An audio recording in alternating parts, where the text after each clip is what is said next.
Hello. Thank you. As some of you might know, I'm a professor of psychology, and that's a terrible thing to be, and I'm going to explain why. Most people think that psychology is involved with three things: sex, violence, and mothers. And that is total rubbish. I'm only interested in two of those three things. There's a joke that goes that two psychologists cross each other in the corridor, and one of them says, "Hello," and the other one goes around the corner, starts panting, wipes the sweat off his brow and said, "What the hell did he mean by that?" And that's what it's like being a psychologist. I have an awful life. People think I'm obsessed with sex, violence, my mother, and dreams. So isn't it boring when other people tell you their dreams? They can't stop it. I had this dream last night. Actually, I did have an interesting dream, not last night, but a couple of nights before, and I dreamt I was a woman. And I don't do that very often, and I don't think it means anything significant, but I was a naked woman, and I was on a big sort of podium, and I was rotating, and I was naked. And I know enough about women to know that they're, I swear, breasts. They're breasts. I had this right breast, and all of a sudden, out of it shot a penis. I really did dream this. A penis shot out of my right breast, and out of the end came some flowers. So there I was rotating in my dream on this platform as a woman without any clothes on, with a big breast, with a nipple, can I say that as well? With a nipple and a penis coming out of it, and flowers growing out to the end of the penis, and then the flowers shot a big cloud of white pollen out of the Oh, and I really did dream that. Anyway, back to my mother. She doesn't really understand what I do. And what I do is I work on big questions like, why are we here? I don't mean in the sense of why are we here because there's a God or something. I mean, why are we here tonight? What circumstances drove us towards being this dark, hot bar? What made these things happen? How do our life events determine who we are and how we behave? Now, my mother, she doesn't like it at all. As soon as I start ringing an argument with her, she says, "Trevor, don't you try that psychology on me? Don't you analyse me?" In fact, I've got the hang of how to speak to her on the phone, because this is Dundee, and she lives in Southampton, which most people in Scotland don't know where Southampton is, but it's a long, long way away. So I have to speak to her on the phone. And usually when I speak to her on the phone, I know now that I'll say, "How are you?" And she'll say, "Oh, I've got this leg. Oh, I've got this shoulder. Oh, I've got this arm." And half an hour goes. So I only phone her now on the car. And whenever she starts going on, I'll say, "Reception's going." But I phoned her up. I was speaking to her the other day, and we had a very pleasant conversation, and it lasted about 5 minutes. And then all of a sudden she said, "How's your cold?" And I thought, "I haven't got a cold. I haven't had a cold for years. I'm very healthy." And she said, "Who is this?" "Oh, I thought you were Peter. Peter's my brother. I'll come back to him later."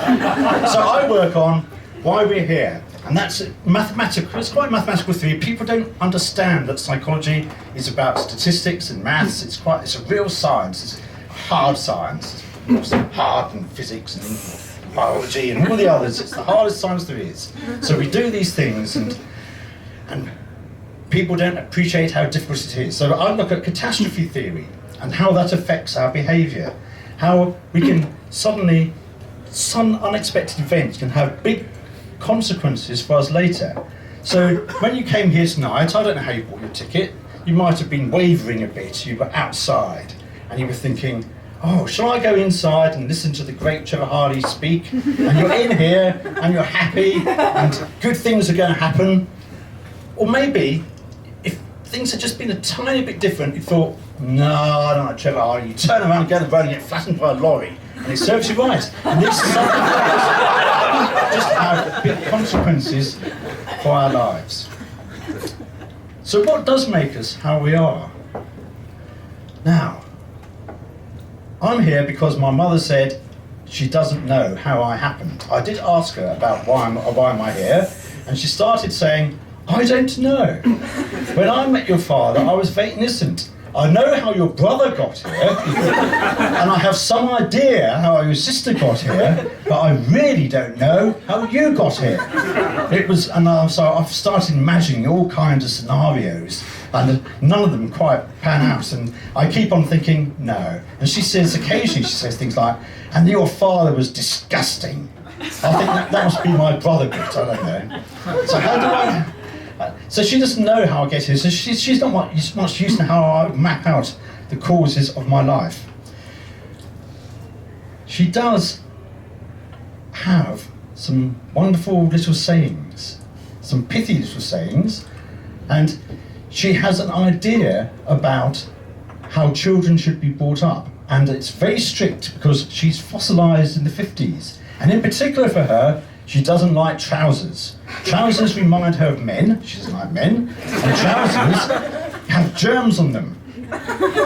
So, until I went to Cambridge at the age of 18, I thought the normal behaviour that everyone did was to go in your front door, hello mum, I'm home, and then you take your trousers off. Well, you take your shoes off first, but you take your trousers off, so your trousers come off, and there's another pair of trousers. And I didn't realise till I was 18 that that's what everyone did, that they changed trousers as soon as you get home. Now, at least I was lucky because I escaped when I was young. My brother, on the other hand, had to stay at home because he was younger than I was. Now, we're made out of we behave as we are because we're a combination of our genes, not genes in the sense of trousers that she didn't like, and the environment, the way that the environment acts upon us. Now, as you can see, I have perfect genes. Why are you laughing? I am. I would make the perfect father, I've decided. I'll just wear these as a fashion statement. That's it. Apart from that, I'm perfect. But my brother was not so lucky. He got all the unfortunate genes in the family. And when he was young, he tried rebelling against my mother's harsh discipline. And he did things like he went out to see friends. Isn't that weird? Isn't that abnormal? I wasn't allowed to do that. I was so jealous when I found out.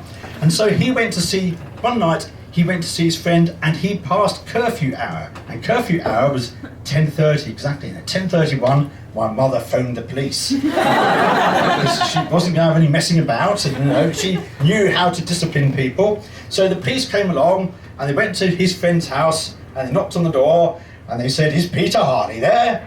And Peter came to the door and the policeman said, now look here, young man, I gather that you should be... And he looked up. And there was my brother, 6'3", 19 years old. And my mother had sent the police after him.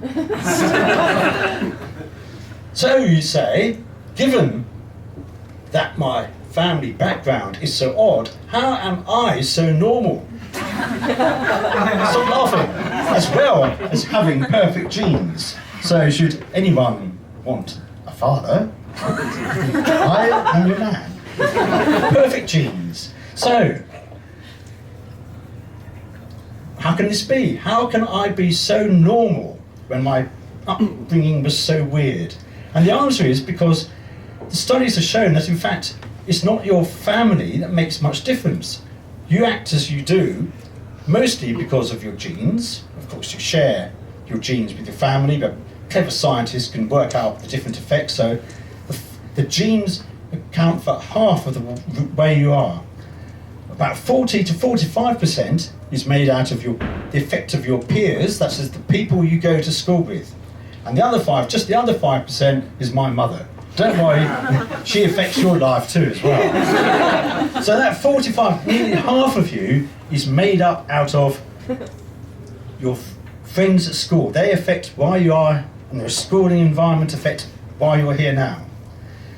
So, as the Philip Larkin poem says, they fuck you up, your mum and dad, but it's not true, they don't. In my case, I'm like this because that real bugger Hawkins, every time I tried going to the toilet when I was 12, used to try pushing me in the urinal. And that was it. That's why I am like I am now. Thank you, Hawkins. Thank you very much. Good night.